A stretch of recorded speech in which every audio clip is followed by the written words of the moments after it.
It's 9:45 p.m. on a Tuesday. The TV is on, but neither of you is watching. You're sitting right next to her, maybe 3 feet away, but the air between you feels thick, heavy, like it's filled with static electricity. She shifts on the cushion. You notice it, but instead of reaching out, you pull your shoulders in. You check your phone again. Not because there's a notification, but because looking at the screen is easier than looking at the silence. And suddenly, that quiet voice in your head starts whispering, "Why does this keep happening? Did I do something wrong? Or is she just done? Am I the problem?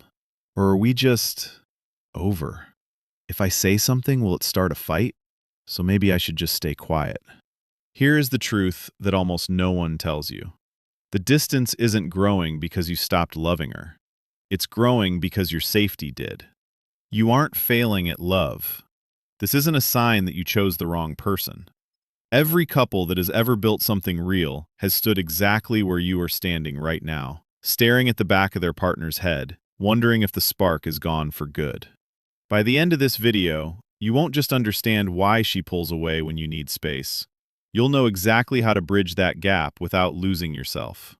You'll learn how to turn that cold silence into a connection that feels deeper than before. Let's get into it. Most couples believe that when one partner withdraws, it's a power play. They think, "She's giving me the silent treatment to punish me," or "He's pulling away because he doesn't care anymore." We are taught that distance is the enemy of intimacy. That if you love someone, you should always be open, always available, always talking.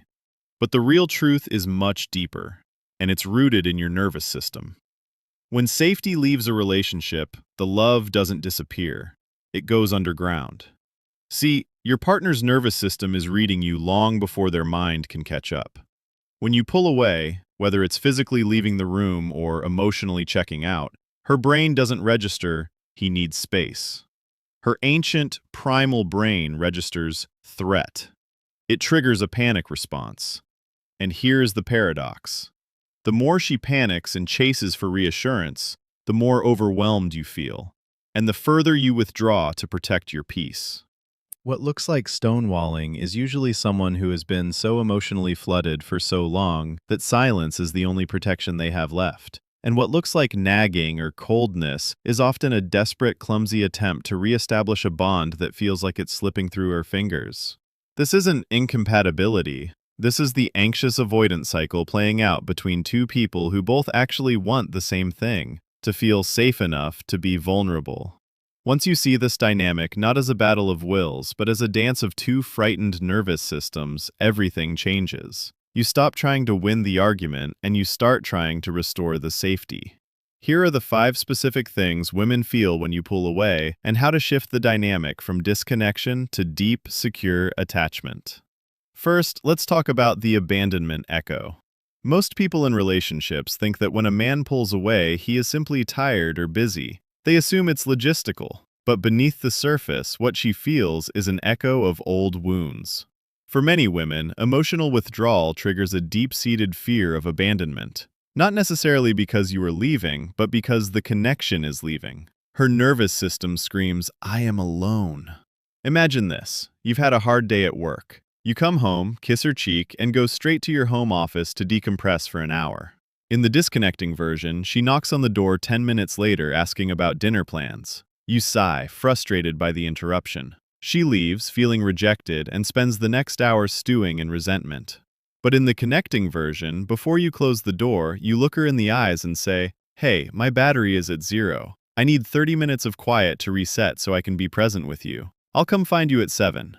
That's the shift that turns a relationship that feels like a negotiation into one that feels like a refuge. Second, consider the story she writes in the silence. Most couples believe that silence is neutral. They think, if I don't say anything, I'm not causing any damage. But the human brain hates a vacuum. When you pull away without explanation, her mind doesn't rest. It fills the blank space with the worst possible story.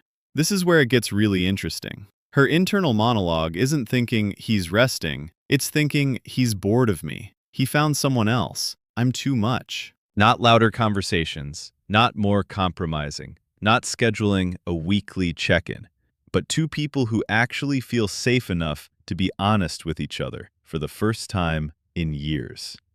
In the disconnecting version, you sense tension, so you withdraw further to avoid conflict. She interprets your silence as confirmation of her fears. The wall grows thicker. But in the connecting version, you notice the tension. Instead of retreating, you name it. I can feel us drifting apart right now. I'm not pulling away from you. I'm struggling with my own stress.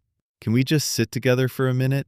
And when you do that, the walls between you start to come down without either of you having to say a word. Third, there is the loss of emotional visibility.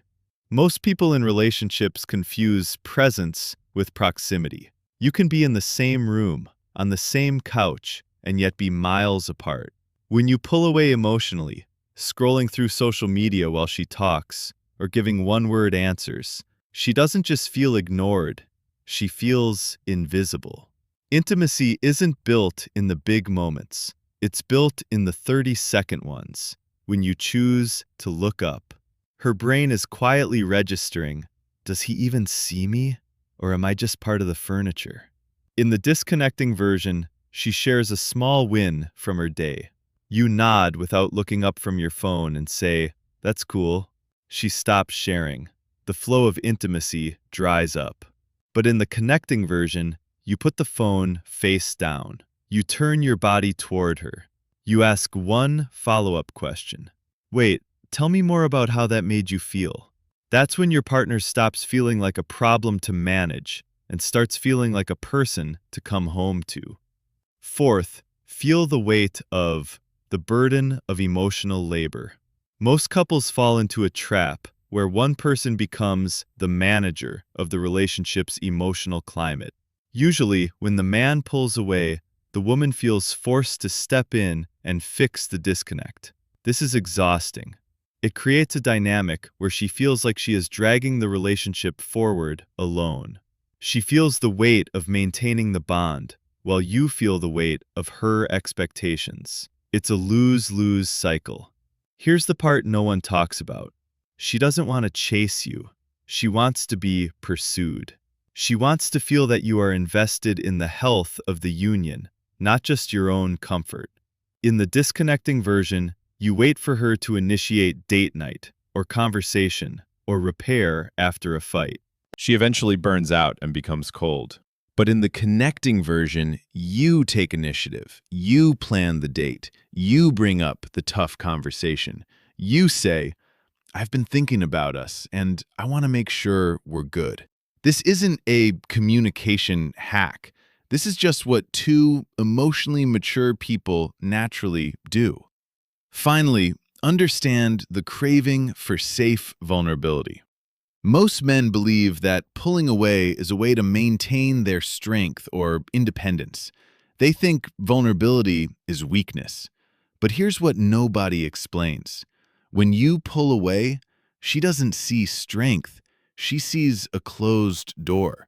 And behind that closed door, she suspects you are suffering alone. What she truly craves is not your perfection, but your humanity. She wants to know that you trust her with your struggles. Your nervous system in a conflict is like a smoke detector. It cannot tell the difference between your partner raising their voice and actual danger, so it sounds the alarm regardless.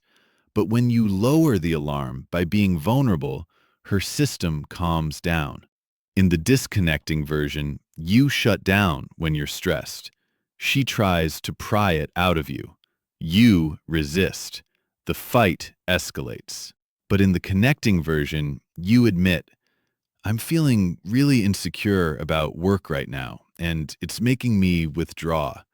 It's not about you. I just need some reassurance that we're okay."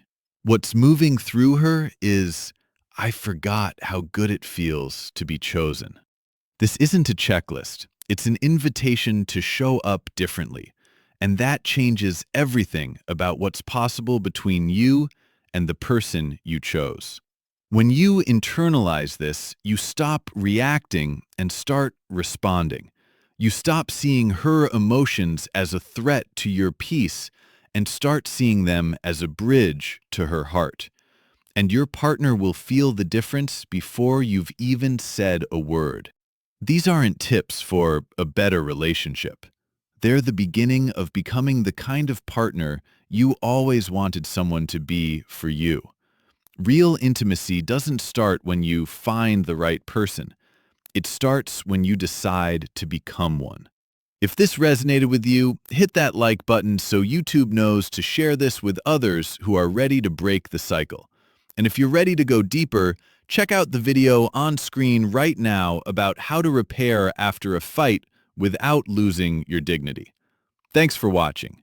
Keep showing up.